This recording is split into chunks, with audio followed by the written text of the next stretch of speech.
Hi, everyone. This is Will, and in our inaugural Stiff Neck Studio broadcast, my buddy David and I go over the upcoming Space Marine reveals and what we think Space Marines might be, hope they might be, and how we think it's going to affect everything in the future, along with a few tangents along the way about Games Workshop, pricing rules, and getting more people into the hobby. Enjoy.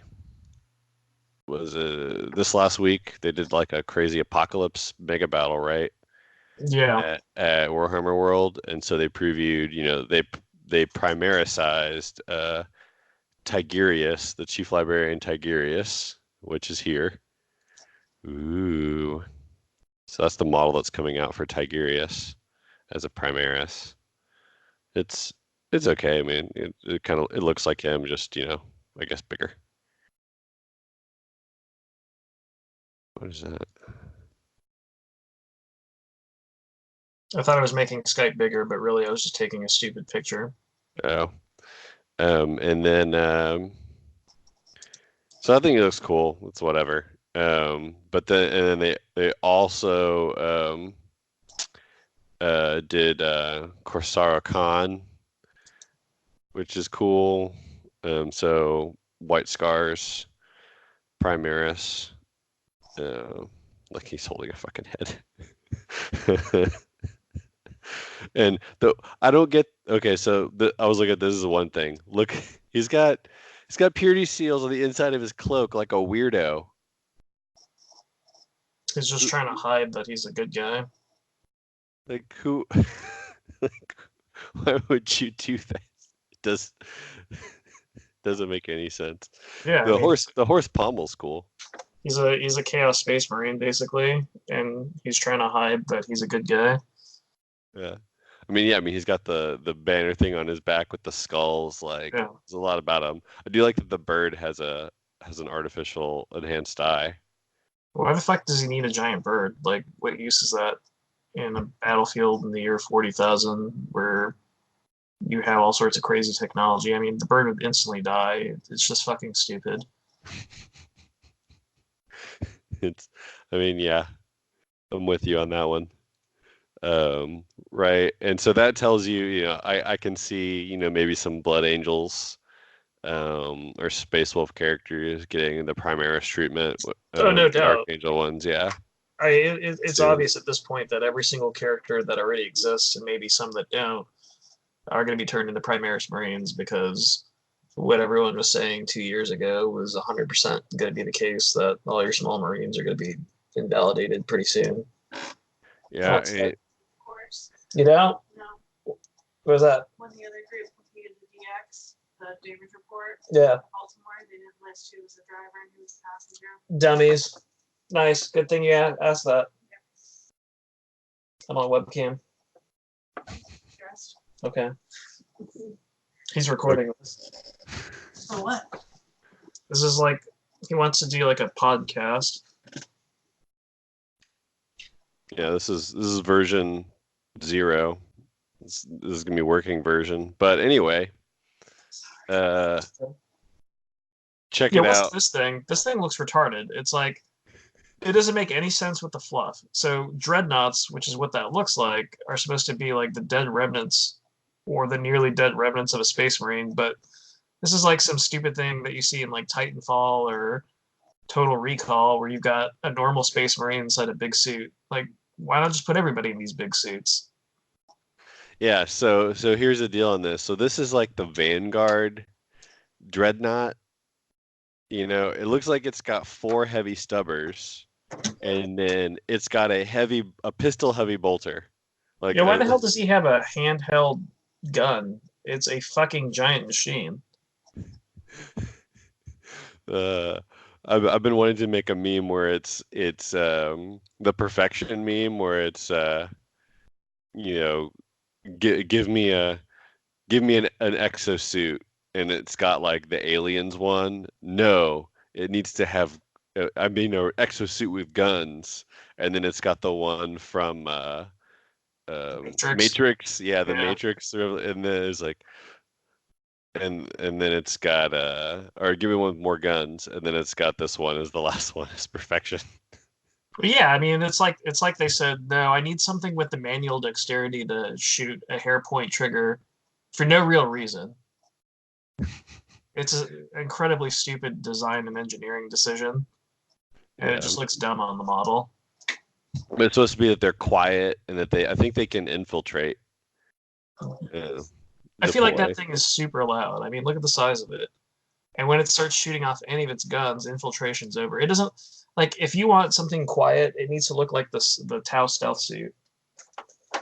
Yeah. So anyway, so that's the stuff that did. And here's the other one. Check it out, Primaris Rhino. Yeah, I mean, and that's like the death knell for every other single non-Primaris model. So, but I mean, it looks like this has. What's funny is it has side sponsons. It looks like it's got Stormbolter side sponsons. I wonder if it's got on the other side. So it's got like two Stormbolters, and then it looks like these look like heavy stubbers again. Like it's got three heavy stubbers, or a twin heavy stubber, a heavy stubber, and two Stormbolters. I mean, that would be good. So if the Rhino could move from just purely being a pure APC to being an APC that has anti-infantry capabilities, I mean, that would take it to a next level because right now nobody plays with rhinos because they cost too much points. They don't really provide that much protection, and there's a lot of issues with the rhino in general. But if the rhino can dual hat, yes, it can carry your guys and protect them a little bit, but probably not for long because it's still going to blow up really quickly. But it also is at bare minimum a guns platform that replicates the firepower of the squad that's inside of it. Then it actually has some real uses, I think, in the game. Mm. Yeah, I think yeah, because then it just gets out, and I think it works pretty well. The problem is when you do that, then he starts making it look more points, right? Like sometimes they add points value to the capability to carry the guns, Yeah. and in addition to also making you pay for the guns. Where it's like, oh well, like a tank that can't have Yes. anything on it is 80 points, but a tank that can have guns on it, that's 100 points. But then also we're gonna make you pay for the guns. Like what the hell? Yeah, I mean, I'm okay with paying more for me, points don't matter. Like how many points a unit costs in the game is irrelevant to me. At the end of the day, the decision that I'm making of whether or not I'm willing to pay those points is, do I believe those points are efficient, and do I believe that they're reasonable considering the capability of the thing. So let me give you a really good example in current 8th edition of something that I think is absolutely stupid and how much it costs in terms of points. And I would never, ever, ever take it. So looking at the Necron death marks, right? The death marks used to be pretty scary, sniper wise, in 7th and 6th edition and earlier. But if you look at them now, they're like, I believe 18 or 21 points a model. And they have a really cool rule. They have a rule that nobody else in the game has. So everybody and their mom can like deep strike in 40k 8th edition. It's not a big deal. They have that ability. But they have another ability called like ethereal interception, where basically when you deep strike a unit or you bring something in from reserves, I can choose to bring in the death marks immediately after you place your units, and I can place them within 12 inches of the unit that you just placed, and I can shoot at you out of turn as sort of like an interception response, and then you get your normal turn. That's a really cool mechanic. Now, here's why I think they're really bad. That mechanic itself isn't worth what they cost. I mean, we're talking about a strength 4, toughness 4 unit with 1 wound, a 3-up armor save, and yes, they're snipers, so they can shoot at characters and they can do mortal wounds on a roll of a 6-up to wound, but the gun that they have is completely useless. For all intents and purposes, it's a standard bolter. It's a 24-inch rapid fire strength 4 damage 1 AP0 gun, and I'm paying 21 points a model for these guys. No, that's completely useless. Yeah, I would essentially never. your take is like take a sniper scout, add its improve its armor save by 1, and give it that deep striking ability, the counter deep strike. Well, here's a better example. Let's take a tactical marine squad and let them counter deep strike, and that's what it is. And I know you can say that you can do mortal wounds on a 6-up, but what are the odds of like how many sixes do you think you're possibly going to roll? You know?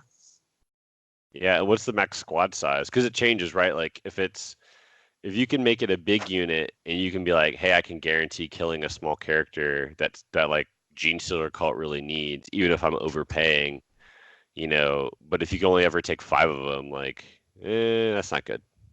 Well, so I think the max squad size is 10. I mean, don't quote me, the ins and outs on these Necron stuff. I don't play Necrons. I've just been reading it recently. But at the end of the day, even 10 models, right, in one unit within its rapid fire distance, 12 inches, which you can't actually do because the rule of the counter insertion requires you to be at least 12 inches away, right? So you're going to Mm. be beyond your rapid fire distance. You're going to have 10 shots on something.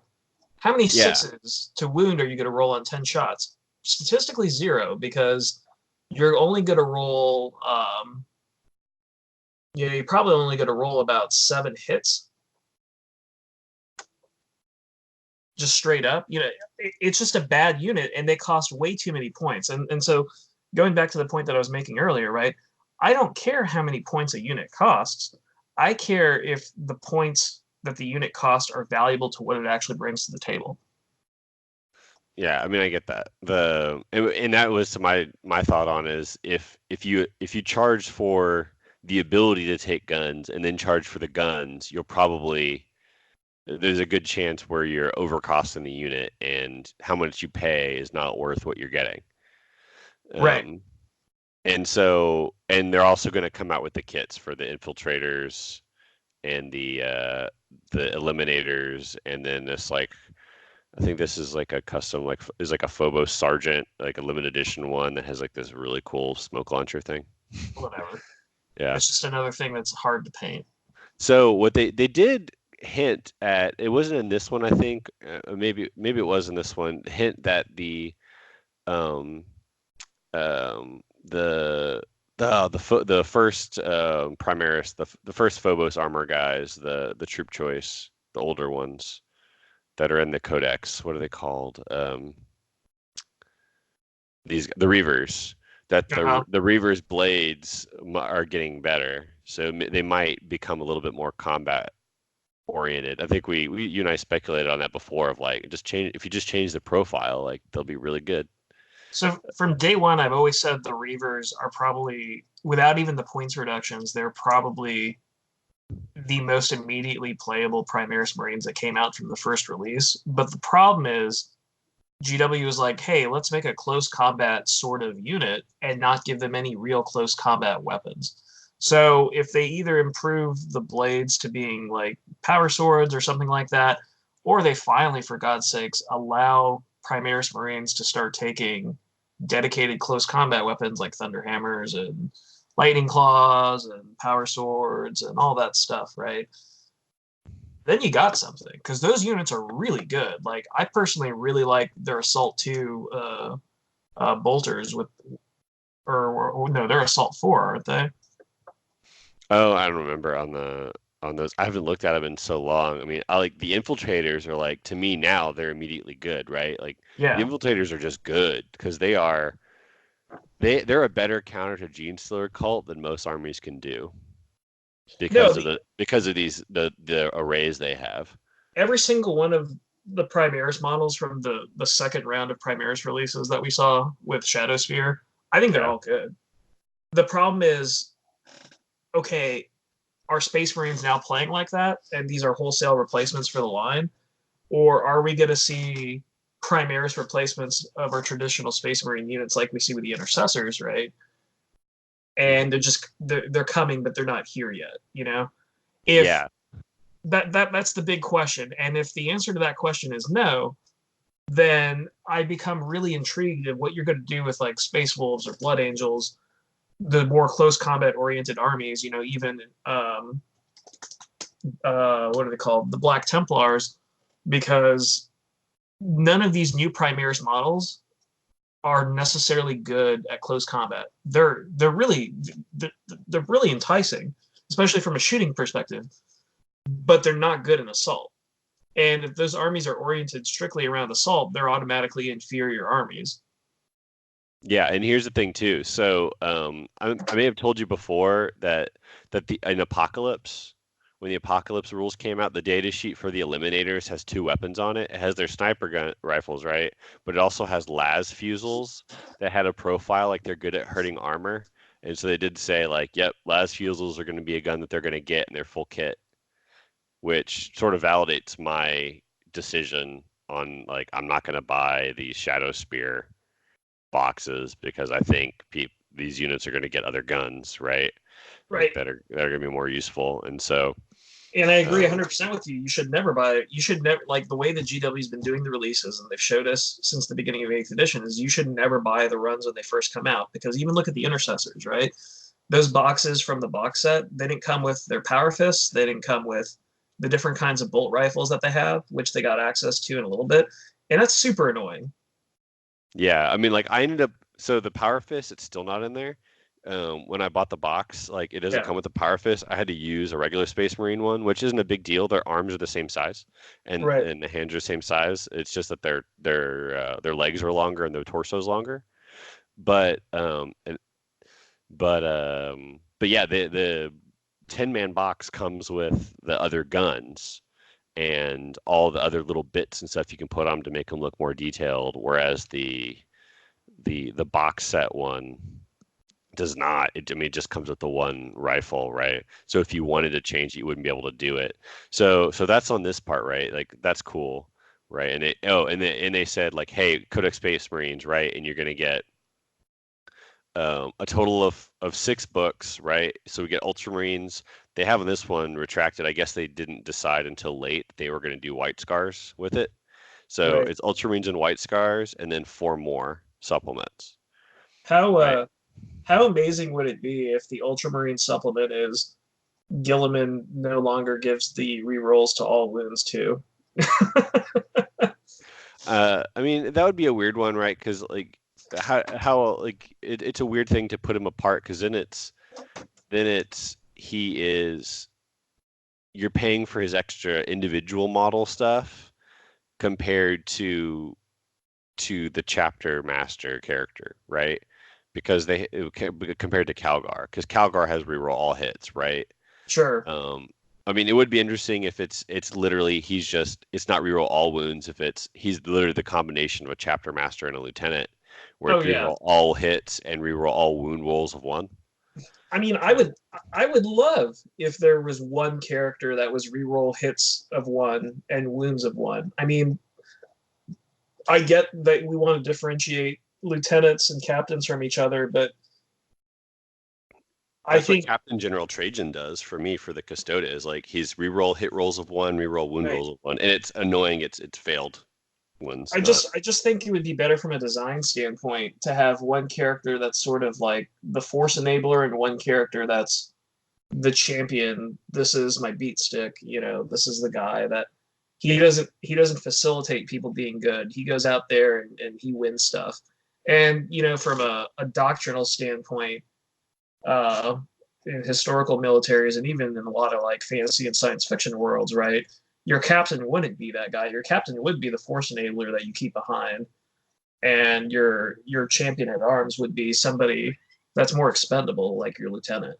Yeah, it's like well, it's kind of like they've invalidated the the the Emperor's Champion, the Oh chapter yeah. the chapter champion sort Yeah. of like stuff of like, well, that dude should be the like, hey, he's got 8 wounds, like he's like maxed out on wounds, and he's like strength 5 with a ridiculous weapon and a great save with an invuln, and he's your beat stick that costs a lot of points but has a lot of rules. Right. But instead, he's like, yeah, this dude's he's got 4 wounds or 5 wounds, and he's got 4 attacks, and yeah, he can't take a thunderhammer, he can only take a power sword. Like you're like, what? And he can't take a jump pack. And it's like, no, this dude should be like the baller, right? Right. That you pay a lot of points for a dude that's just like wrecks face. He doesn't buff anybody, but just like murders things, right? He should be the Smash captains. Like and Smash Actions couldn't be that. Like Smash Captain shouldn't exist. They should be like, hey, you run them on foot only. Like I think that's what they're doing with the new Primera stuff. Like they can't take jump packs. but then give us a beat stick character that's like a Smash Captain that you just run up and blast people, or at least a unit that does. Like give us something like that. Anyway, so we got Ultramarines White Scars and then four others. I would assume you got Iron Hands in here, maybe Imperial Fists and their successor chapters in here, right? Because you've got Crimson Fists and Black Templars, which they did something cool, by the way, which we'll talk about later in the and stuff. And then, Salamanders and probably Raven Guard. Um, and then that's it, right? And then you have the Dark Angel Space Wolves, Blood Angels as their own books, that aren't just little small supplements. Right. Um, If you don't mind, I'd like to actually go back to what we were just talking about for a second, real quick, and then I'd like to go on a small rant about something else that we mentioned, but we didn't really talk about in more depth. Something that we've talked about in the past. So, first, what we were just talking about, for all those people listening who may disagree with what we were just saying, that your captain should be strong at combat. I'm not saying your captain shouldn't be a good combatant or have good stats or anything like that as the leader of the force. But realistically, the guy who's leading is leading because he knows strategy and tactics and doctrine, and those are what are enabling him to be a force multiplier. It's a different set of skills than just being able to go and perform extremely well in combat or on the battlefield. I'm not saying that they can't be adequate at them, but their primary focus is no longer martial prowess, and that has a lot of historical precedent that obviously these universes are drawing from, so that makes sense.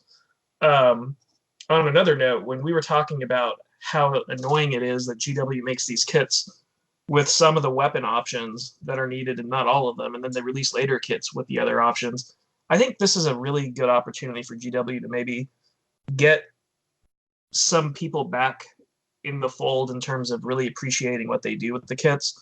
Because I think GW's built up a lot of negative will over the years by providing options in the books for people to take and not having those options within the kits. And I know rules are going to always change in terms of what loadouts you can take, and things are going to be very different. But for God's sakes, I mean, GW should at least allow players to buy gun options individually without having to buy entire kits, um, at a smaller price instead of having to pay another $60 for a box. If I'm paying $60 for a box of 5 infantry models or 10 infantry models, it better at least come with all the war gear options that I might want to run and play with. Because otherwise, if I have to buy 3 or 4 boxes of these guys just to get the guns that I want, we're talking about $240. Maybe I only need 20 of these troops. That's a really, really big motivation for players to want to go through illicit means and buy recasted weapons at the minimum, which is really the gateway into the whole recast thing in general.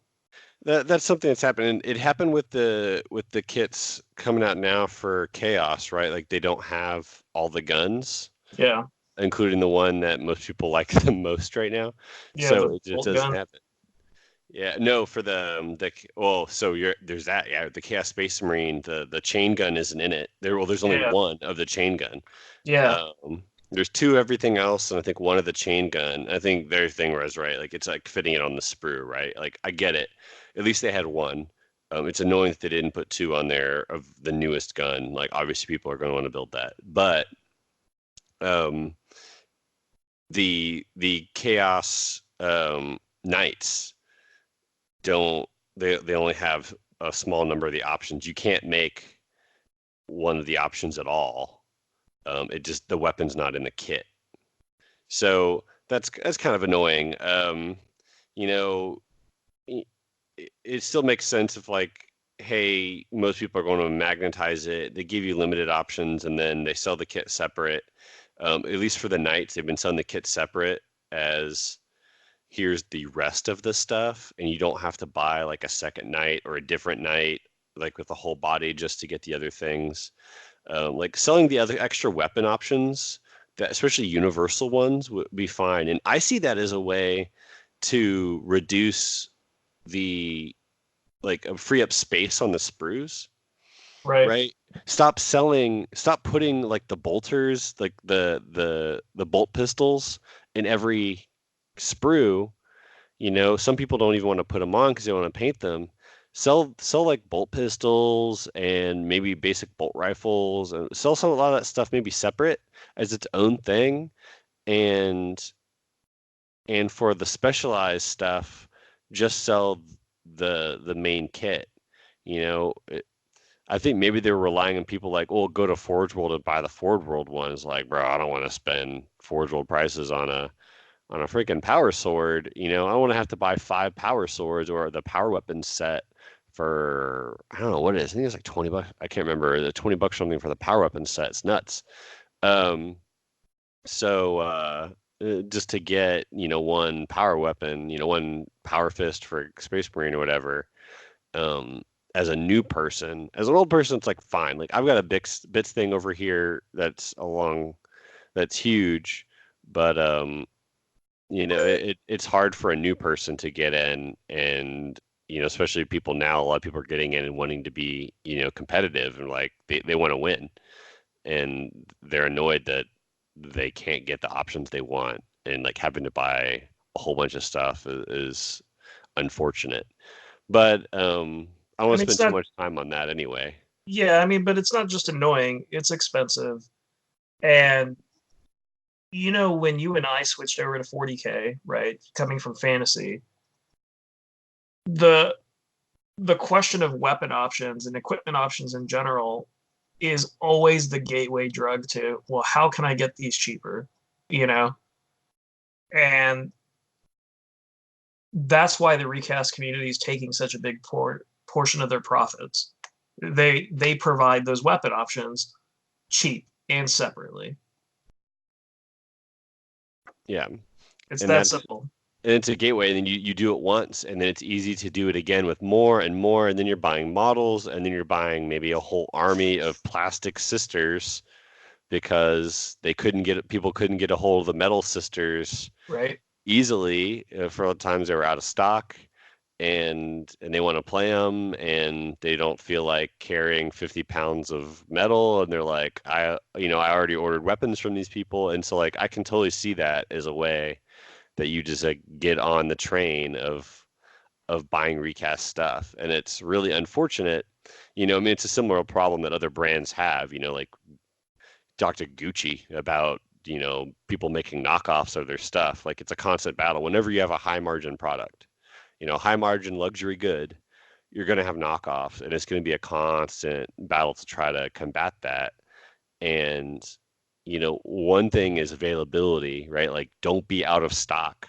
Out of stock should never be a reason someone goes to a recaster, right? Right. And right now they're having epic level of unavailability where kits are not there because they can't make the models fast enough. I mean, because honestly, in 2 years they've grown by like 150% or something in their revenue. It's nuts. Like they are the number one performing stock last year for all of the UK.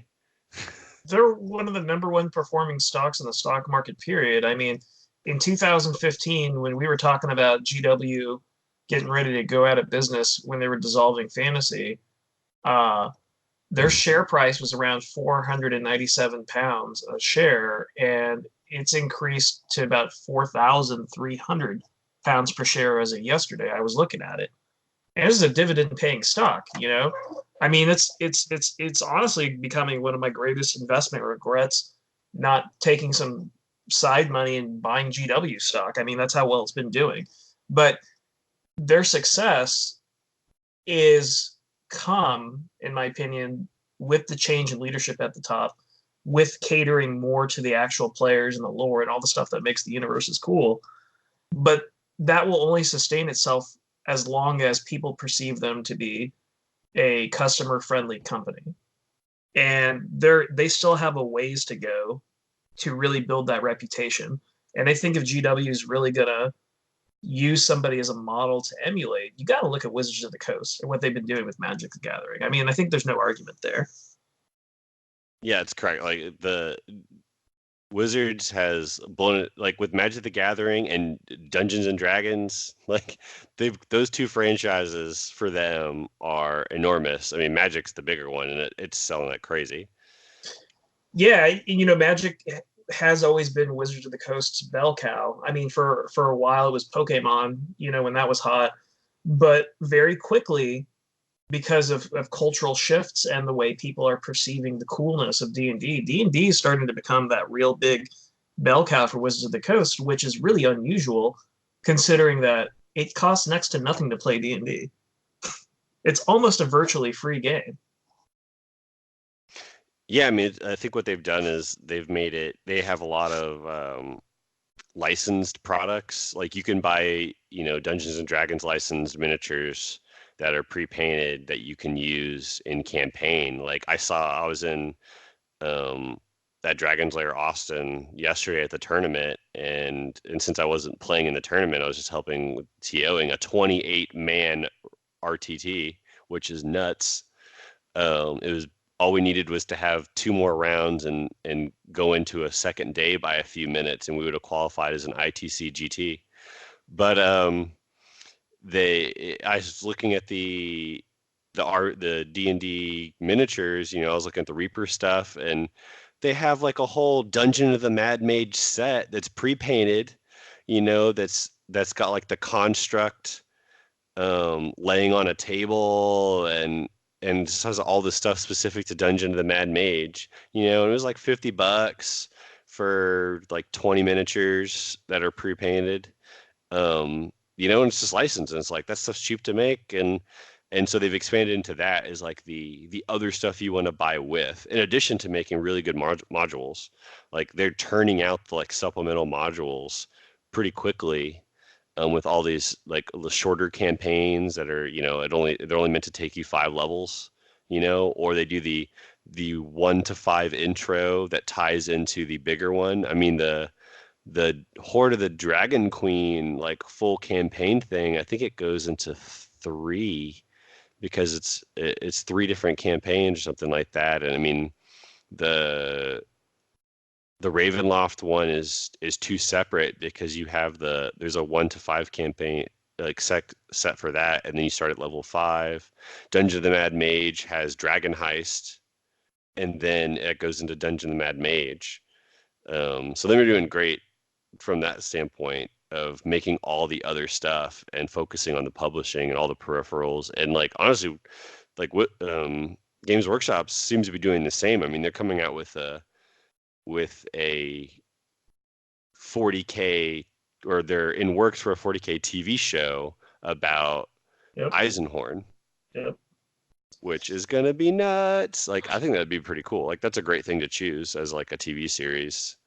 Well, for all the collectors out there, right? Like if you're becoming an optimist about Games Workshop in the United States and the 40K model and all those, which I think the investors are, and I think there's a lot of evidence pointing to these good signs. I think one of the things that you might want to keep on your radar is that new 40K card game that they've got out there, a collectible card game. So it's all the Magic players out there. They're gonna know. They know about what I'm about to ask. What is the Black Lotus of this 40K card game? The Black Lotus that you wish you bought when it was maybe $5 in 2019 or 2018, and in 15 years it's going to be at least $1,000, right? Because this lore, this license, this universe pre-existed Magic, and it will be here probably longer than Magic. I'm not saying Magic's going to end as a game or it's going to end as a phenomenon, but the 40K universe and the fantasy universes and their different like incarnations are here to stay. I mean, it's such a robust book and media universe at this point. It's greater than the game itself. What happens if they have a really entertaining card game that is a direct competitor to Magic? And Magic's a great game, but Magic's an old game. There's a lot of issues with Magic, and there's nothing to say that there won't be something more technically sound coming around the corner to replace it. Yeah, I've got a couple packs I got for in the Adepticon like swag bag, um, for stuff that I haven't opened. I mean, I don't even know what to do with it because I was like, I'm not gonna get into this. I guess I'll just throw them in um, with my Magic cards over in the box I'm looking at right now that has all my stuff, including my full set of the Dominaria stuff because I liked the idea of them going back to Dominaria, so I got one of everything.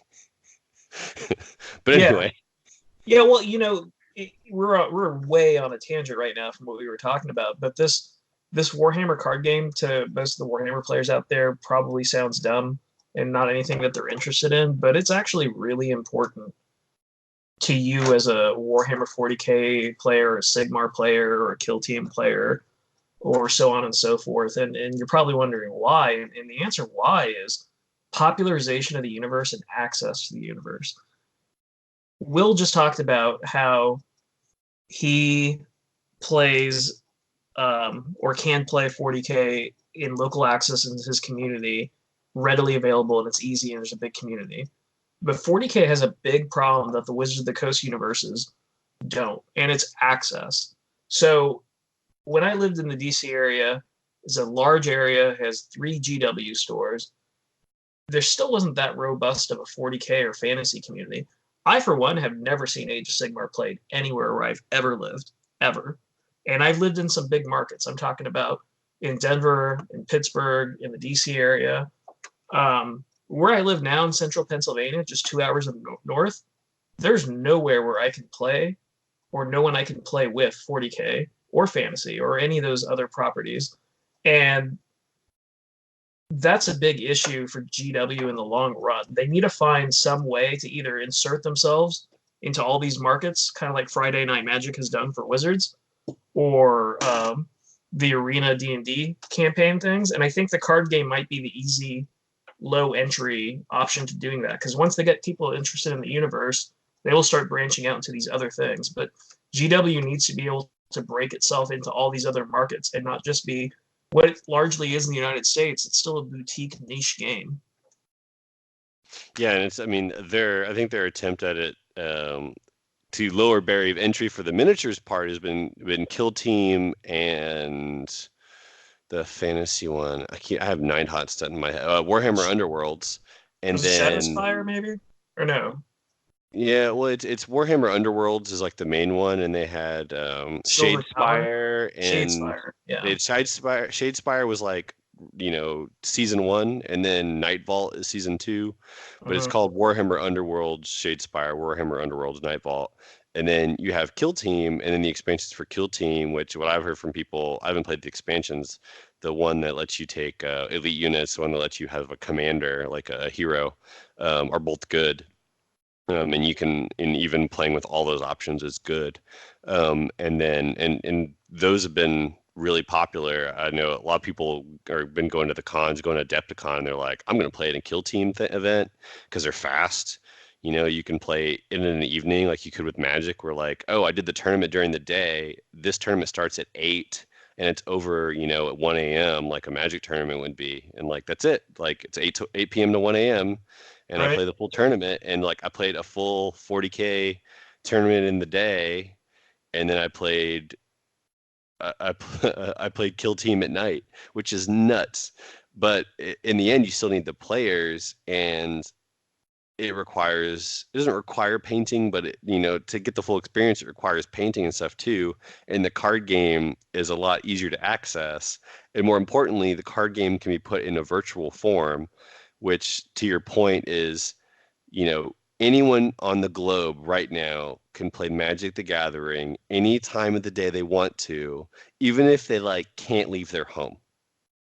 Yep. Because if they have a computer, they can play Magic Online and they can go and play that game anywhere. And the Magic Online community is huge. It's I can't even imagine the number of people that play that, but I'd have to look it up. But I know there's probably more people that play Magic Online now than played Magic at all when you and I stopped playing Magic. Yeah. No, I mean that's 100% the case. I mean that's why my fastest appreciating asset has been my Magic cards, which sounds stupid. And I'm heavily invested in the stock market. But So anyway, but a side note,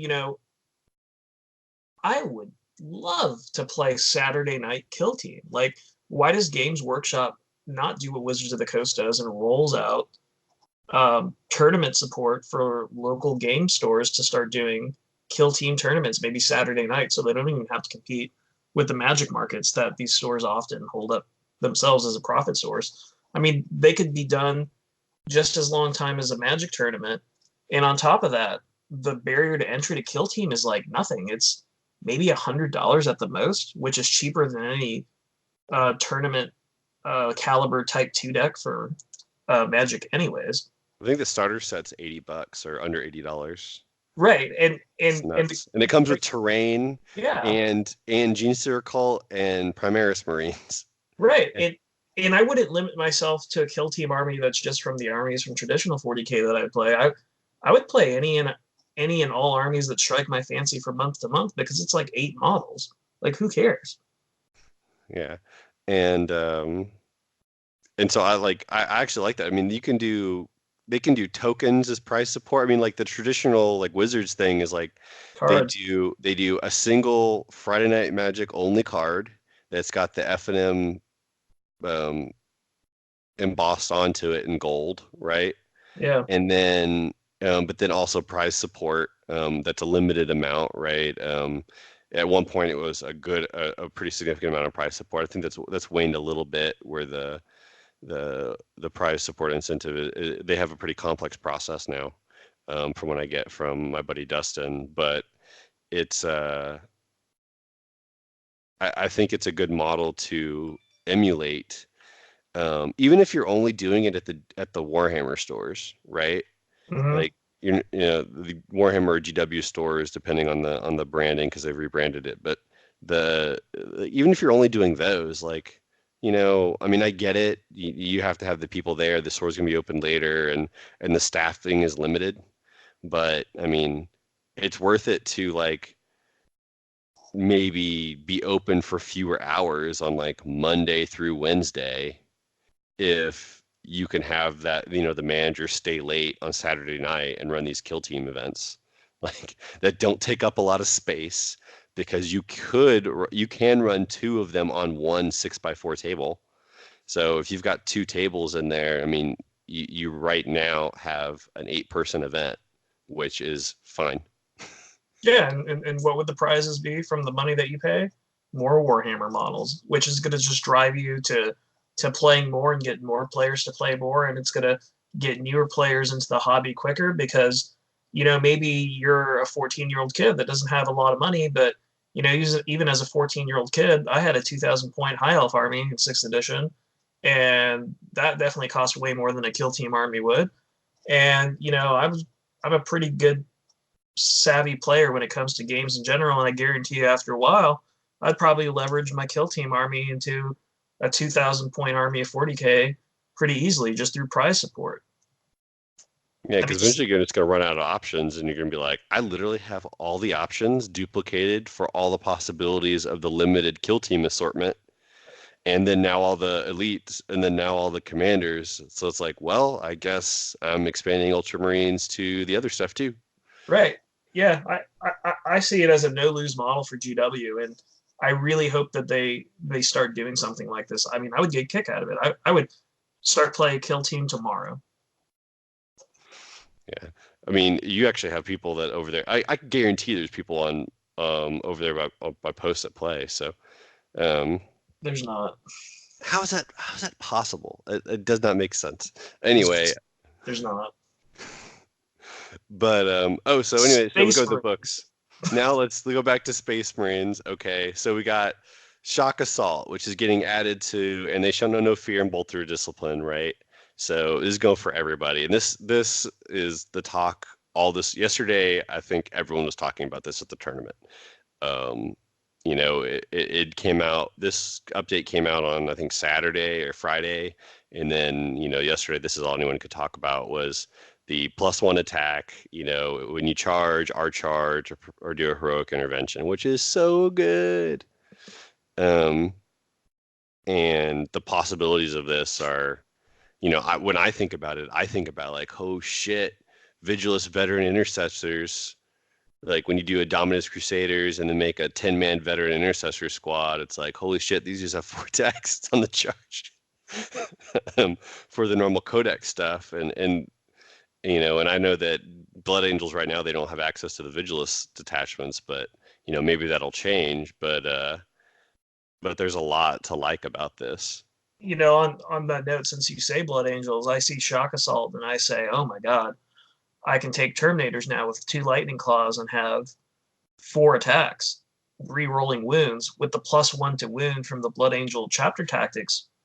That's really good, actually. Like, the lightning claws are going to give you the -2 to your saves. I don't need to have a Thunderhammer to try to kill you. Even if you're an Imperial Knight, I'm wounding you on 5s, and I've got 4 shots at it, re-rolling. Probably my hits and my wounds because of all the character support. And then you may have a 3-up save, but it's going to be at -2. I'm willing to take those odds. Yeah, not only that, if I mean, depending on what you've got with character support, you could actually be wounding on 4s, Yeah. because if you're strength 5, Yep. with the +1 from Darth the Elysium. Yep. there's yeah, and so hitting a knight, T8, so it's like, hey, normally wounding on 5s, wounding on 4s now, re-rolling the 1s, 2s, and 3s. So I think it'd be really good on that.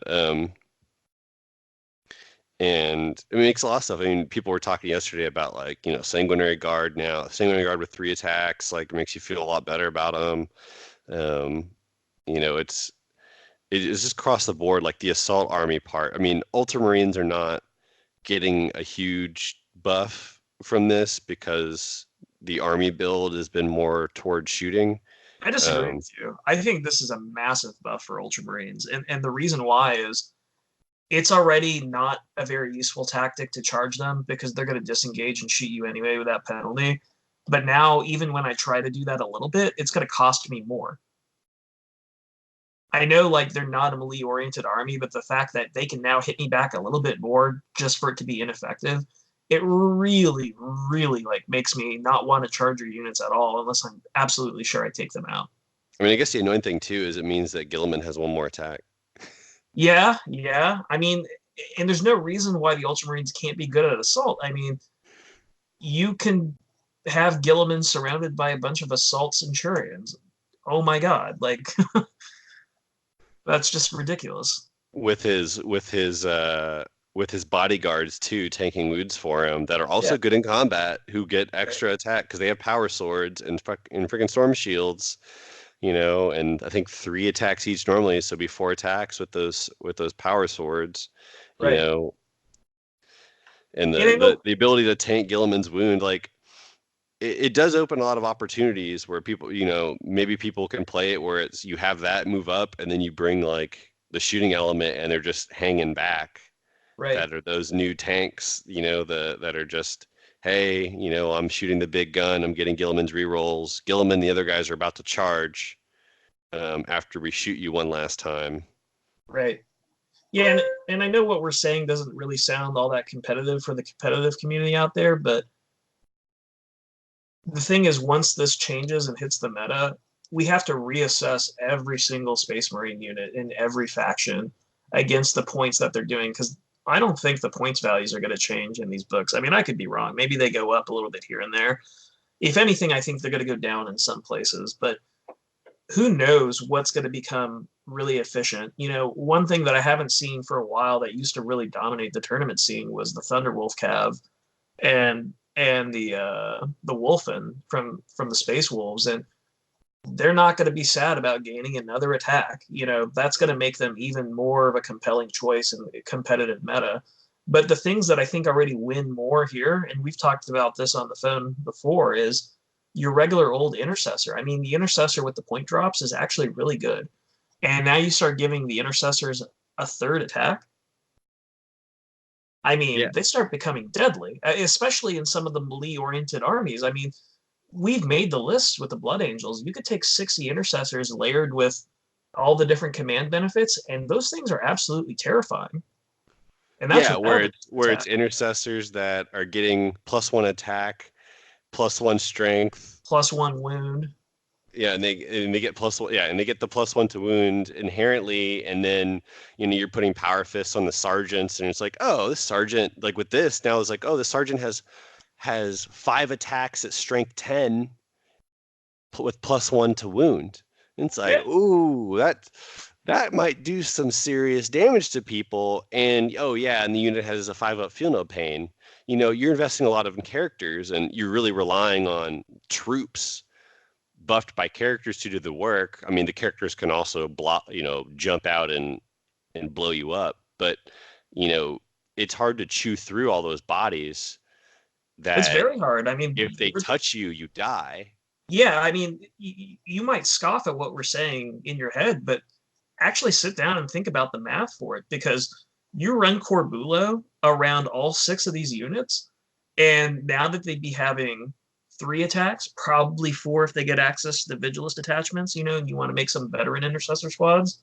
Um, he gets the Corbulo gives the radius of the extra attacks generate on rolls of six, right? So all of a sudden you're in for a really bad situation if you think you're gonna just dominate 60 intercessors at distance or in close combat. I mean, when they're secure, objective secure, and then on top of that, their guns are pretty good. I mean, basically all intercessors are carrying Necron Gauss blasters. The fact that they're strength four, who cares? But the -1 of the AP is amazing, and you've got 60 of those. That's vicious. Yeah, and this is just the beginning, dude. So moving on to it, right? Like, it's just talking about like kill team and stuff like that. So that's the end of that part. But then we get more. So we look down in here, and they go over like the collector's edition box, which I thought was funny to me. They give Get your they give coins while you the can. they give the 10 coins, right? Yeah, I mean this thing is going to be expensive. They didn't release the price, but so I noticed a few things. One, right? They're going to do 36 tactical objectives. I think that's four more than they had before. I think there were 32 tactical objectives previously for Space Marines.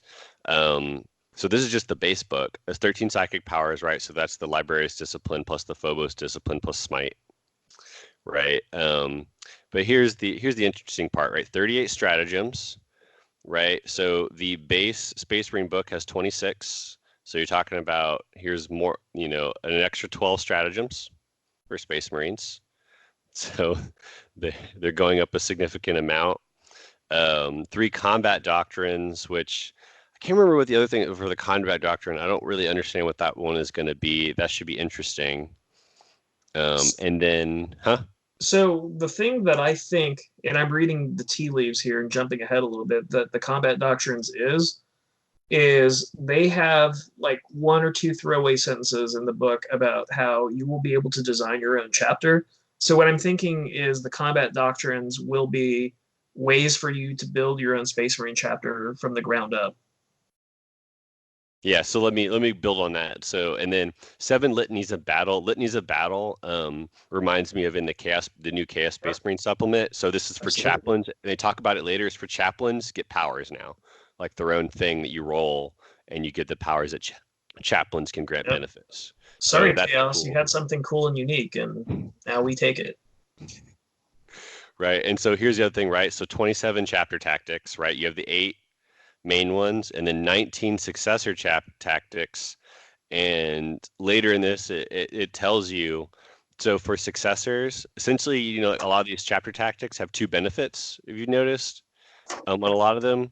And so what it'll be is for the successor ones, you mix and match and like pick two benefits, and that's your chapter tactic. It says later, and it's in one of the updates. I did a control search for it, but I did confirm it says like when you build your successor chapter, your custom successor, it'll be pick two, and those are your benefits. Which it I with that many, some of them are going to be broken. Yeah, I mean, I just can't wait to have the successor Blood Angel Space Wolf chapter that it's +1 to hit and wound. I mean, I doubt that one's going to be a thing like that. It's going to be a little bit more, I think, smaller on the benefit.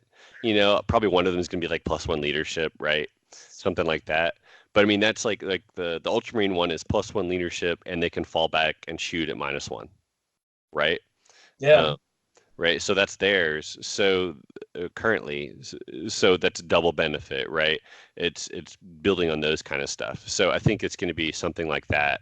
But the problem is like I would probably struggle to come up with 19 where some of them aren't overpowered, that if you mix two of them together, it's going to be broken.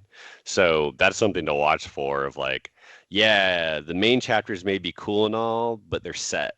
The ability to customize it may be a serious balance problem.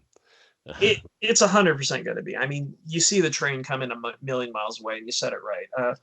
I think the big problem that we're going to see from this is if we see GW want to carry this reform through to other armies across the universe, they're going to be really hard pressed to come up with even more detailed stuff for some of these other armies. Um, how many more variations of Tau and Necrons and stuff like that can you build off when the lore is already pretty thin?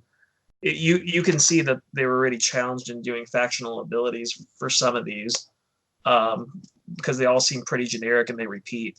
I'd really like to get a good laugh to see out of what they do if they try to differentiate a second or third stage with some of these other books. Yeah. And it's already been kind of a problem where you see sort of like copycat abilities Yeah, about stuff, and it's not inherently bad um, from a rule standpoint because you're working with different codexes, and it's the similar but different, right? Where it's, you know, salamanders are reroll a hit, reroll a wound, and then I can't remember whether the orc one that's reroll a hit, reroll a wound, and reroll the damage roll, yeah, right? And they're similar but different, and but one of them is clearly better in a vacuum, but they're being applied to different armies that have different yeah. things that you can take, and it shouldn't make people upset, but you still get the feel badsies You're right. when one person's like, space salamander player looking at like, why do I get the crappy one and it only applies to my like bikes, infantry, and dreadnoughts, where like this guy can like reroll his damage roll from his Morkanaut. I don't know who would run a Morkanaut, but he can reroll the damage roll in his Morkanaut, right? Like Yeah, that's not cool. no, it's not. And if there's one Space Marine or Chaos Space Marine fan group in here that's probably sitting and crying out for justice, it's got to be the Imperial Fists and the Iron Warriors. I mean, they have the same exact trait, and boy, is it ho hum. Yeah, I mean, but at least the Imperial Fists got the benefit of the Vigilus detachment, so they can throw Right. mortal wounds at vehicles all day long. So like they feel better, right? They're Yeah, like, sweet, at least I can like do this. Or is Vigilus attachment or the update in the White Dwarf? But they're sitting there, flinging mortal wounds at people, where the Iron Warriors are just sitting there like, man, yeah. it's I really hope those two chapters get a rework in their chapter tactics, because I mean, honestly, it's no fun when a very lore heavy chapter, and it's not just chapters, but any lore heavy army. And unfortunately, given the nature of the 40K universe, when we're talking about lore heavy armies, it's probably going to be the Space Marines. Um, some of the craft worlds individually, but it's really sad when people are like, "Wow, I like this army. I like their paint scheme. I like their lore, but their crunch sucks, and it's not redeemable." Yeah, and I will get to that here in a minute, but yeah. So this just goes on like data cards things, and so it'd be cool stuff like dice, right? It's gonna be white scars plus, and they just go on about it, right? And you're gonna get white scars, Primaris upgrade sprues, all the like bells and whistles that come with like a hey, your codex is coming out kind of thing. Oh, But can you go back to the upgrade sprue? Because remember, GW's line a few years ago was, "Oh yeah, these upgrade sprues that we've been making, those are good for everybody. We'll never make Primaris upgrade sprues." yeah, so these are Primaris upgrades and transfers, right? Shoulder pads. You got the arm with the skulls with the hair on it, which is actually looks really fucking cool. Extra heads, little extra like more um, white scars pouches, and like a white scars chain sword. See how it's curved? That's actually really cool. It does look cool, but can we talk about the engineering of that for a second? How does that chain blade work where I don't see the teeth of it on the top end, especially given that the guard is cut down? Yeah, it's like it doesn't have to make sense, man. It doesn't have to make sense. It's a chainsaw sword. And then yeah, they get the transfers. So like that's cool, it's just like an is what it is sort of thing. But here's the deal. Um So we go on, and this is all about chapter tactics. So this came out today.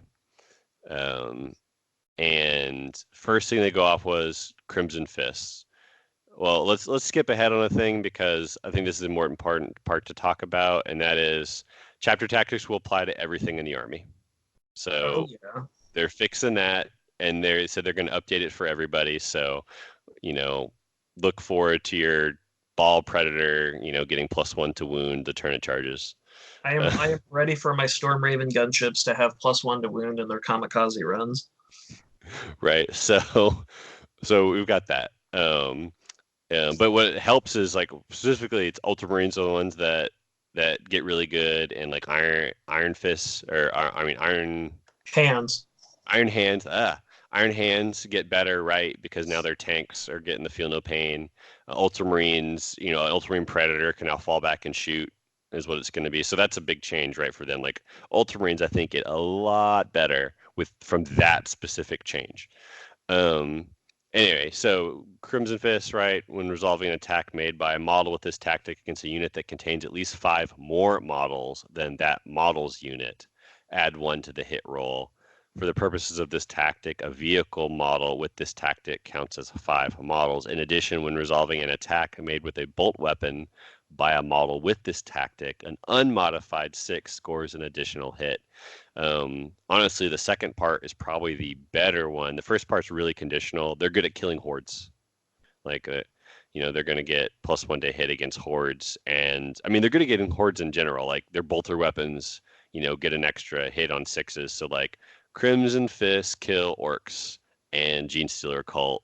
And Guardsmen and Plague Bearer is a lot better than the other Space Marine chapters do in the vacuum, when you don't count like what characters they have and stuff like that. So it's an okay one. They're redoing the Stalker bolt rifle, so damage 2. That's the change. Is it's damage 2 now, or Wow. going to be? So That's that the that sniper one, right? yeah. So yeah, 36 inch. It's this no change, no change, no change, no change to the AP, but the damage 2 is a big one. So Yeah, I mean, back to the death marks, right? If their sniper bolt gun equivalent it was just damage too, I mean, that's a game changer. I mean, that's nice. I mean, honestly, like the death mark's probably so a profile like this, damage 2 or damage D3 with like an AP of 1 or 2 for the death marks is probably what it should be for their points. But So that's for all you low key Dark Eldar hating tournament players, here's an alert. That's an elite Dark Eldar killing weapon right there. I mean, that gun is powerful enough to easily destroy any raider or venom with little effort. yeah. I mean, it's long enough range. The 36 inch, that's the thing. 36 inch is the blaster range too, isn't it? No, the blaster range is 18 inches. It can be as high as 24 if the right cabal is being chosen, but that cabal typically isn't on the competitive lists. The key aspect here for me is the AP value is -2 and the damage is 2. I know you're probably thinking strength 4, but guess what? Most of their vehicles are toughness 5. So this is exactly what you want to be shooting at their vehicles and their characters. Hell, even their grotesques and their Talos engines. I mean, this is absolutely an anti-Dark Eldar weapon if I've ever seen one. Yeah, I mean the range is good. It's like the only thing on it is like the heavy one, but you can figure out stuff. I mean, someone's got to stay back. So it really Gilligan. puts you in decisions between this. It puts you in decisions between like this and other units like eliminators and things like that. Like intercessors with this versus eliminator. It puts some choices in your head Well, you know what of else what you that's need to really do. good at killing, in fact, is it's actually the Necron vehicles are supremely vulnerable to that. I mean, the Ravager disintegrator weapons that everybody really doesn't like, they're strength 5 AP -3 damage too, but the thing that really is making them good against Necron vehicles is the damage 2 part because the quantum shielding can almost never roll under the 2. And I know it's one less strength, but you got 36 inches on a heavy 1 infantry platform weapon. And I just said Gilliman, you know? I could see a Gilliman Stalker bolt rifle gun line essentially and it being extremely effective. I mean, depending on how many points this weapon option costs, like this is a winner to me. Yeah, I don't know what it's gonna be, obviously, but and the thing is, it's still a bolt weapon. So you're talking about like this and Bolter drill. bolter drill. Well, bolter drill won't work, right? Because that's the rapid fire thing. But Oh, the okay. Yeah, but the yeah, stalker bolt rifle, I'm talking about like the Crimson Fist. Like on a 6, you get an extra hit. You know, like there's some benefits of this if you take a lot of them with Gilliman with the rerolls, like more opportunities. But I mean, obviously Crimson Fist won't benefit from the reroll, but um, when you go into the Black Templars, so they got a slight tool, they got an added benefit. So they still reroll the charge either dice. So it's either any or all of the charge dice when they reroll a charge. So they're way more likely to get the charge. So they got like the orc yeah. version of it, which I is really remember. way better. I remember the debate we had about that when the eighth edition first started. We were like, well, it's actually not that good because you got to reroll all of the dice, but now it's just better. Yeah, and then in addition, when they take a wound as a result of a mortal wound, roll a d6 and they ignore it on a 5 up. Wow, that's really good. Can Yeah, really so tell us. they just ignore mortal wounds on a 5 up, which and I assume they're still going to get the stratagem to 4 up, deny a psychic power. So I mean, when when you're rolling against things that are throwing out a lot of smites, like they're pretty good. I mean, like against a smite heavy army, and targeted smite army, like they have a 5 up field of pain versus all your stuff. Like it gets a little bit better. It's a lot better than playing Custodes and it's a 6 up versus wounds caused in the psychic phase, Yeah, right? It's not Black quite as good. Templars. Just Yeah, the Black Templars are shooting a shot across the bowel of any Tyranid Zoanthrope army right now with that chapter tactic. oh yeah, and then going on Imperial Fist. So when resolving an attack made with a ranged weapon by a model with this tactic, it does not receive the benefit of its cover It's pretty good. They got Tesla saving throw. weapons. And you get the Tesla. So Tesla unmodified bolters. 6 gets an additional hit as well. So this one you see it's like a combo. I thought it was cool on this. So they kind of got so Imperial Fists and Crimson Fists have that part in common, and they just have a different other part of their benefit.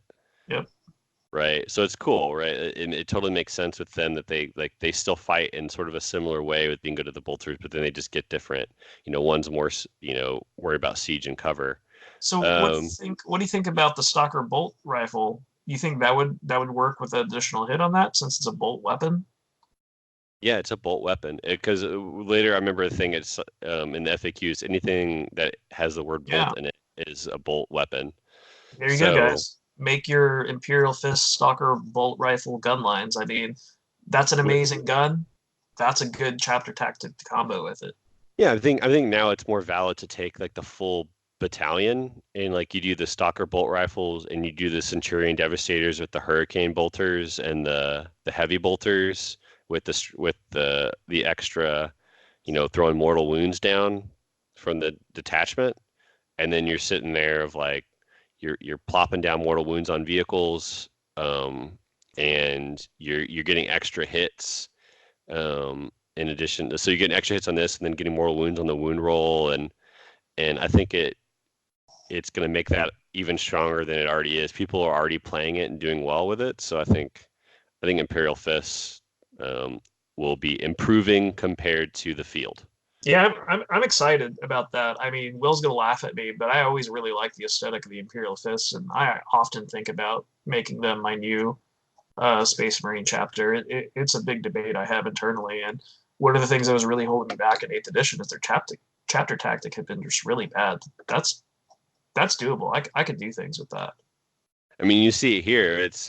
Uh, I think It they looks amazing. have I here's mean, some Stalker bolt rifles, and there's the Centurions. yeah, it might just be me, but I think the yellow looks really great on the Space Marine models. I think and the lore behind it too. They're the Guardians of Terra. I mean, it's pretty powerful. Yeah, I think they look really cool and they're good, and it's difficult to paint the yellow, and I think that's a Yeah, big challenge for a lot of people. It's not an easy color to paint. So Ultramarines, it's exactly the same. Um, yeah, which tells you it was too good to begin. everyone else is getting extra stuff or getting retooled versions. Ultramarines, no change. Um, In terms of chapter tactic, exactly the same versus the field. But they do get better because of the application of it to the whole army.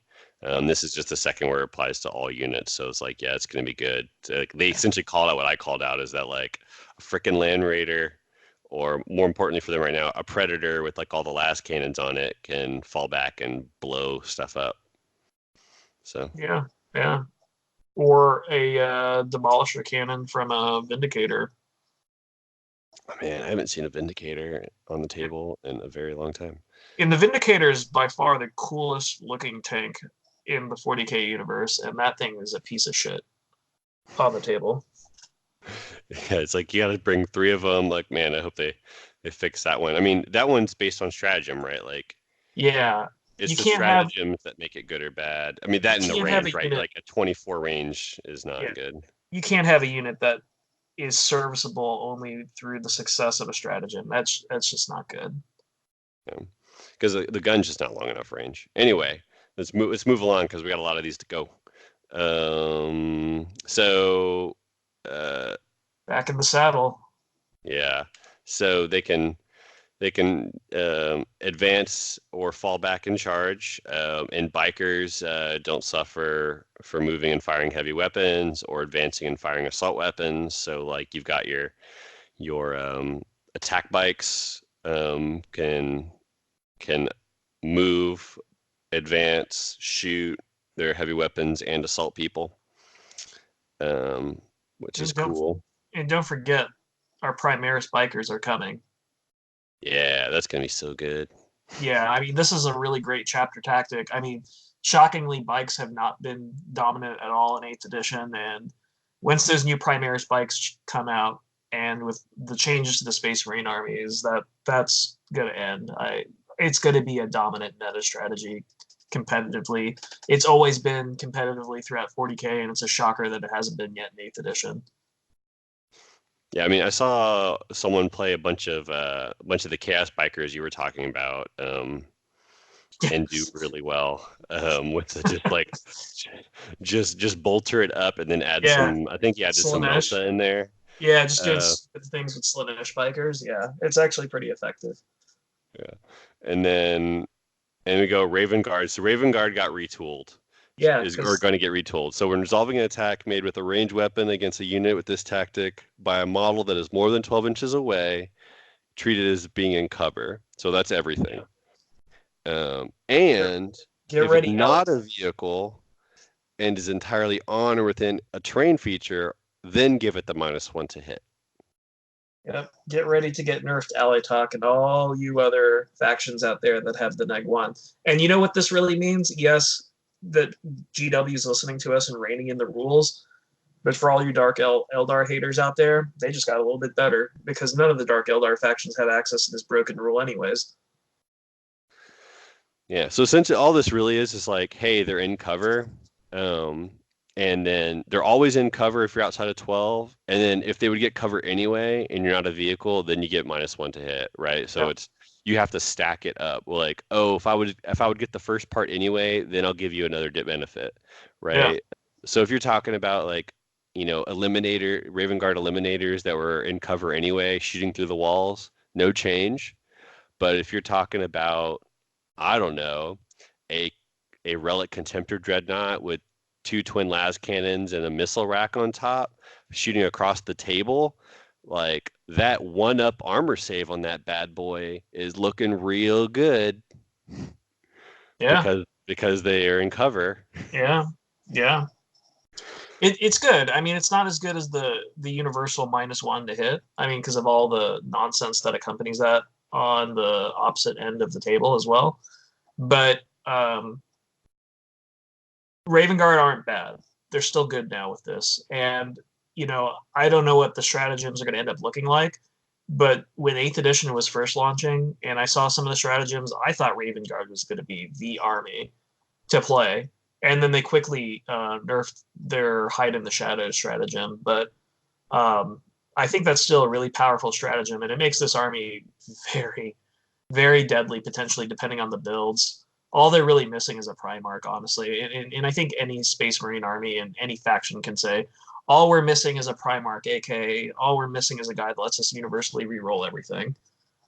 Yeah, Um, I mean, because you're talking about like however good the like Gilliman with Ultramarines is, like they're using repulsors and stuff anyway, yeah, right?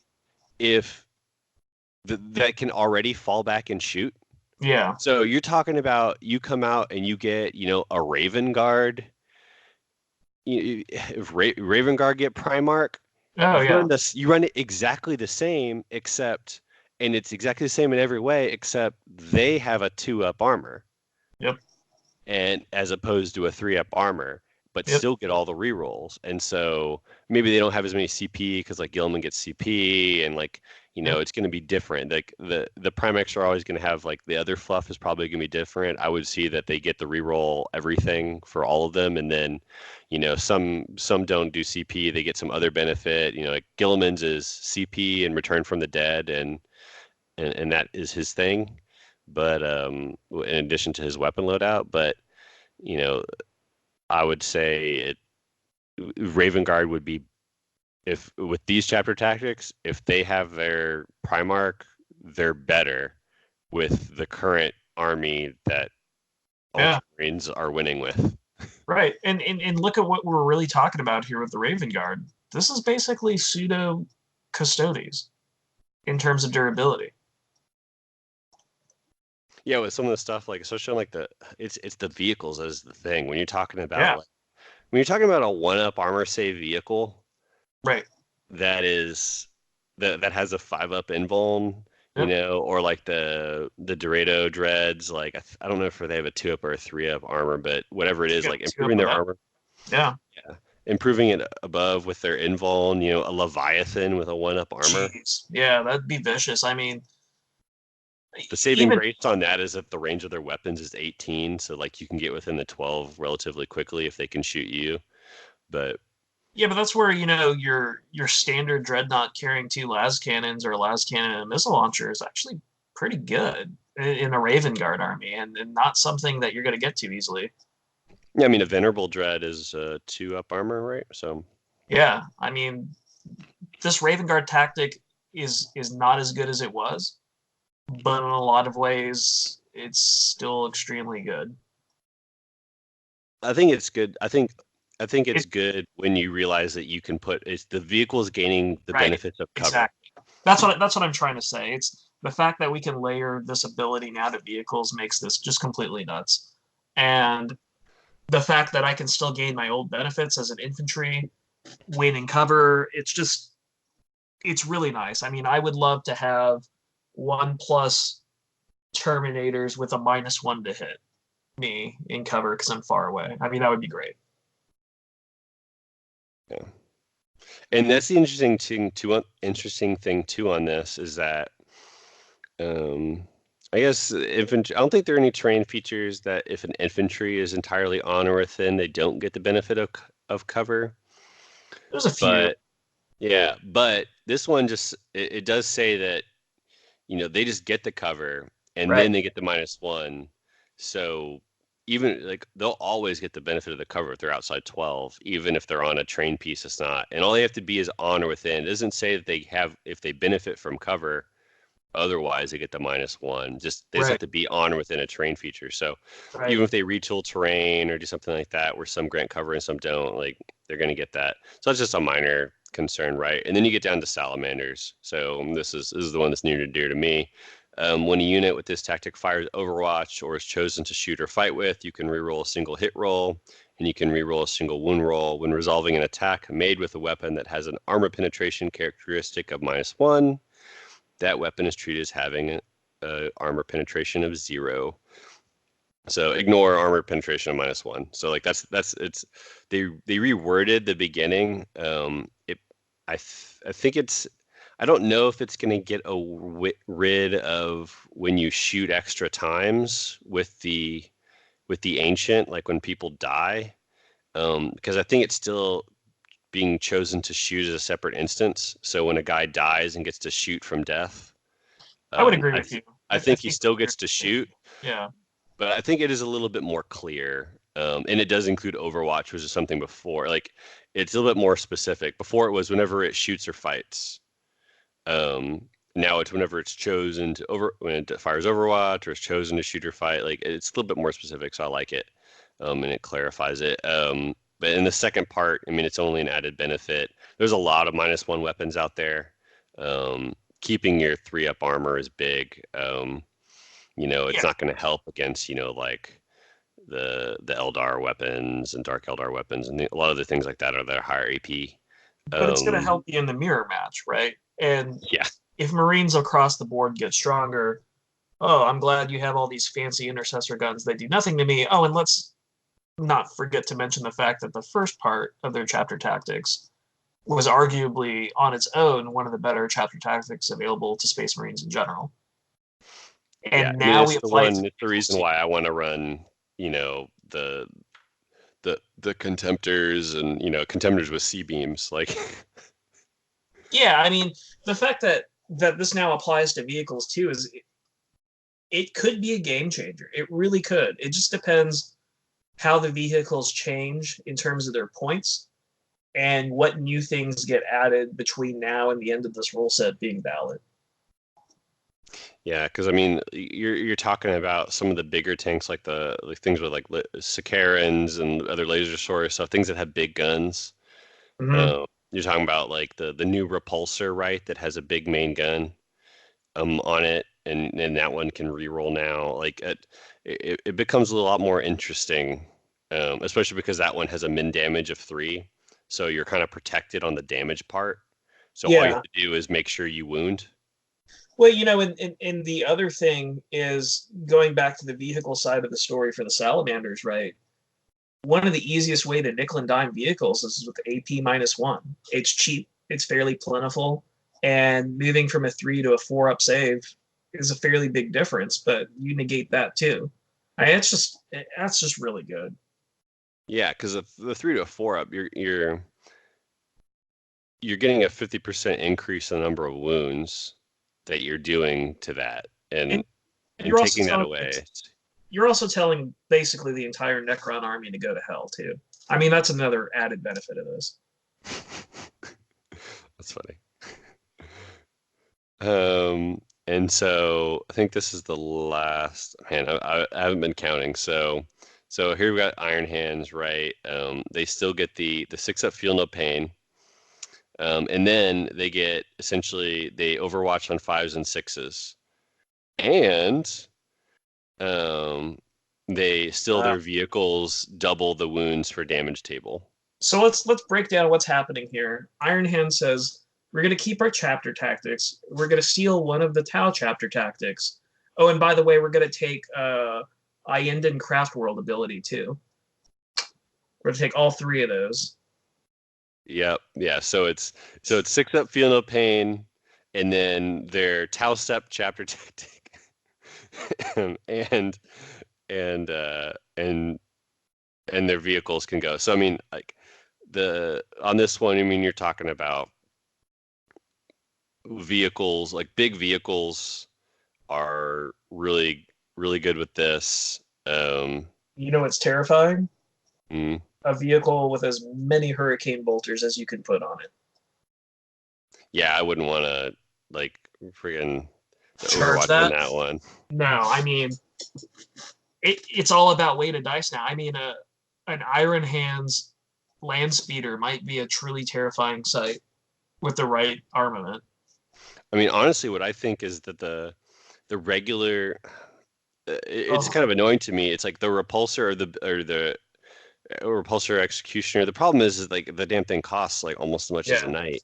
Well, Is you know what I is just that you thought? can put it right up in the face of orcs, Yeah. and it's like, well, you're gonna charge me because I'm gonna kill a lot of you, and then I'm gonna run away. Granted, they might kill it, right? Because it's got 12 or 14 wounds, 14 wounds, but it's a pretty good speed bump, and it'll kill a lot of stuff, especially if it's just getting up there. And and the big thing is when it's damaged, you get it up there, and it still is hanging out.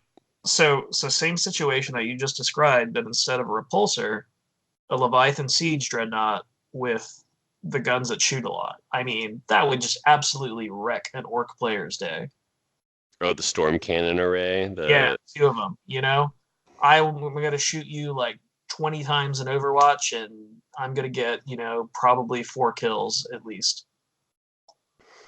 Yeah, I Probably. mean that thing is scary. Um, and it's still hitting on twos, even it's and when it goes up there and shoots the first time when on your turn, because it didn't degrade. So that's it for the Space Marine stuff. I think overall, I mean they improved it. Is it going to get improved enough? I don't know. I mean, they're getting. We talked about they're getting new units. They're getting new retooled chapter tactics. They're getting more stratagems. They're getting more complex, better, probably better chaplain abilities. Because that's the thing is like the chaplain right now it buffs combat, Yeah, but the Chaos Space Marine chap version does not. It buffs all kinds of things. yeah. It can sit there and like buff your shooting and buff your durability, and they're way more useful. And so when we see what those are going to be like for Space Marines, that really is going to have a huge effect. I think Primaris chaplains are going to be probably a good investment for people going forward in armies, and that's something that probably no one was taking other than maybe Blood Angels. No, Um, even Blood Angel armies aren't taking chaplains. I mean, it's just not worth it. I mean, maybe you take Asterath to invoke his bath salts ability, as I call it, but other than that, they're not good choices. yeah, so but I think chaplains are going to be a good choice. Um, I mean, it's hard for not at least one of those litanies of battle to be good when there's seven of them, right? I mean, that's just the way it Yeah. is. I mean, I assume it's going to be one that you just get, and then six that you can pick from, which is like the Chaos Space Marines one. Yeah, bottom Um, line, he'll probably at least have one ability that is relevant to whatever particular Space Marine army you're bringing in terms of composition and chapter tactics. Whereas right now, Chaplain is really only relevant to armies that want to get in close combat, anyways. yeah, and so that's it's just gonna have a lot of options. It's gonna make a lot more choices for you um, as a Space Marine player, and I mean that's a good thing. Like the more choices are good. And when you have a lot of choice, um, and you don't know what to take because that thing's clearly the best. I mean, either the whole codex is awful or the whole codex is good, right? um, but they're changing so many things, um, and we know parts of them are improving. I would err on the side of pre FAQ, like the week after or 2 week after launch FAQ. The Space Marine Codex is going to be really good Yes. because when you have the response, has been for Space Marines is like people only play Ultramarines and that's pretty much it. And people hemming and hawing and complaining about how bad they are. And then you're like, okay, well, rewrite your rules. But 2 years later is be less than 2 years. It'll be I think it's going to be like 20 months or something like that after So, the release yeah. because it came out in November of 2017. Yeah, it's a quick turnaround. I mean, getting at the point that you're making, though, and the question that you asked, I 100% agree with you. I think the Space Marines are going to be way more competitive right now after this release than they are currently. The the eternal question that everyone's always interested in, are they going to be one of the top armies? And that's hard to say. I mean, after the release, maybe they're a top army. I haven't seen enough here to absolutely convince me that they will be. But will their improved stature remain improved? I think that's all dependent on if this is just a retool to the Space Marines because GW realizes they don't work, or this is the first in a line of retools where we start to see the old fashioned power creep that we always see in Warhammer over time, right? Because there's some other codexes out there that could really use some help. Uh, and no one's going to want to hear me say this, but Craft World Eldar, they're not that good, and there's not very many things that they can do uniquely in a tournament setting to be good. So they probably need some reworking. And if they get that, following the Space Marine release, it's not necessarily true that they won't be significantly better. Yeah, where it's like, oh, Space Marines could be good and they're good for this until the next release, Right. and they immediately get pushed down by the other thing that gets, if you overfix Space Marines, even an FAQ may not recover them. Right. And it's at this point it's too late for chapter approve. Chapter approve is at the printer. Right. So they're not gonna if Space Marines come out and it's broken, good, it's gonna be broken until the spring FAQ. Right. Yep. And And and that's just going to be what it is. That's the earliest time that they would possibly change points. They don't even like to change points then.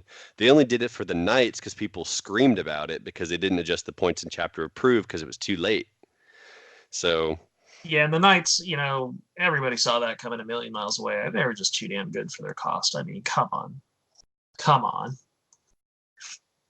yeah, I mean, like they just there's a possibility that Space Marines become overpowered. That'll depend on if they do points changes in this book.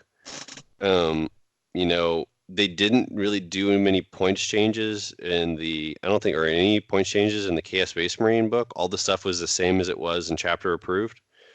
Um, whether that's they already had both ready or, and adjusted it to it or not, like, I don't know. So it could be that Space Marines get an adjustment in their points now and then chapter approval won't be any changes because they're aligned, and they won't be changing it in chapter approved because they're just going to be exactly what the Codex one is. Um, like, I don't know, like that'll be interesting thing to see. But when you're talking about the line, like the Primaris line is getting filled out with units. I mean, the getting the Shadow Spear box, um, being put, all those Phobos Marines and stuff getting put as individual boxes now and being able to buy them separately and get their full kits. I mean, I look forward to seeing what an anti-tank eliminator looks like. Like, are they still going to be able to shoot through walls? Like, that's that's going to be the interesting part, stuff like that of like what is going to keep like these kind of rules getting released. There's still so much in question about it, and obviously you can always make anything competitive if you point it enough. I mean, like, yeah, Yeah. if I can field 200 Marine bodies for 2,000 points, it will be good. Yeah. Yeah. No doubt. No doubt Like, about that. if there's always a point level where anything is good. If guardsmen were 2 points each, I mean, we saw it when they were 3 points each, they were really good because you could flood the table with them. Yeah. And you just couldn't kill them fast enough. So there's always level on that, but I think the rules are catching up for the Primaris, that they're realizing that, like, the Reavers was just like, what do they do? And now they're actually doing things, they release models that do something. That the infiltrators, they do something. They say, Gene Stealer Cult, you cannot drop 3 inches away from me and shoot me to death with flamers. Gene Stealer Cult, you cannot drop 9 inches away and then get a bunch of bonuses to your charge, so you only need to roll a 5 to charge me. Not going to happen. You have to be outside of 12, which means you cannot even declare a charge. Yep. And Right? yeah, and for me as primarily a Blood Angels player, I think the big question is with this big Space Marine reboot, do we finally see credible, efficient, competitive options for melee focused Space Marine armies? So when you know you're playing against a Space Marine player, you're not quite sure what list to run because they truly are a Swiss Army knife. They can have a credible shooting list, they can have a credible vehicle list, they can have a credible psyker list. Oh, and by the way, they can have a credible assault phase. And if we start to see new Primaris models that are catering to the assault version of combat, which we've seen some, I think we can quickly get there. And the Space Marines in general can be a very versatile, very adaptive, very competitive force in general in any sort of tournament setting. Oh, one thing I forgot. So I totally forgot about this. So I want to bring this back up before I forget. So they are releasing data cards for every chapter, right? Well, Ultramarines have their own psychic discipline. White Scars are going to have their own psychic discipline. So there's going to that would tell me, you're going to get a Raven Guard psychic discipline, which could be freaking nuts because a Raven Guard one is probably going to have a bunch of sneaky crap, and then the Phobos discipline already has a bunch of sneaky crap. And then you're going to have an Iron Hands one, and so that's an interesting part on it is that you're going to have chapter specific psychic disciplines for these, which this is going to be the biggest, most complex Space Marine release ever. Like this version of Space Marines is going to be bigger and more than anything that's ever been here before. The number of options you're going to have, and like building a Space Marine list for a new person is actually going to be really difficult. Um, if they're trying to look at all of this, if they want to look at the rules before deciding on what chapter. For a person that's like, I like the way that looks, and they buy the models and they just buy the codex, it's going to be set, right? Where it's like, hey, I'm using White Scars, I like them, I'm going to use Storage Speaking Discipline or Librarius Discipline, and like I've got my 2 books that tell me what I'm playing. But if you're trying to look at all, what is this? I'm trying to count it up again. So 6 books. 7 books, 5, yeah, 7 books total. The 6 supplements in the main book, and trying to decide what you want to play, that is going to be nearly impossible. It's a daunting task, and honestly, so as a professional game designer myself, uh, this is a very counterintuitive decision, I think, on Games Workshop's part, because I think one of the gists of 8th edition was we want to simplify and streamline rules. And it's very odd for me to see them saying, okay, so we've got one interchangeable faction essentially, and now you're going to have 7 different source compendiums for that faction. This is almost a complete reversal of what their policy has been to date on this. And this is how we got the Decurions in 7th edition. And I'm curious to see where this is going to go. So anyway, with that, I think that's a good place to end it, unless you want us to talk about Sisters of Battle, but I Nobody cares think we're about good. Sisters of Battle. Thanks, everyone. This has been Stiffneck Radio Podcast. You can find us at stiffneckstudio.com or on YouTube at Stiffneck Radio. And be sure to check us out and like us on Facebook at Stiffneck Studio.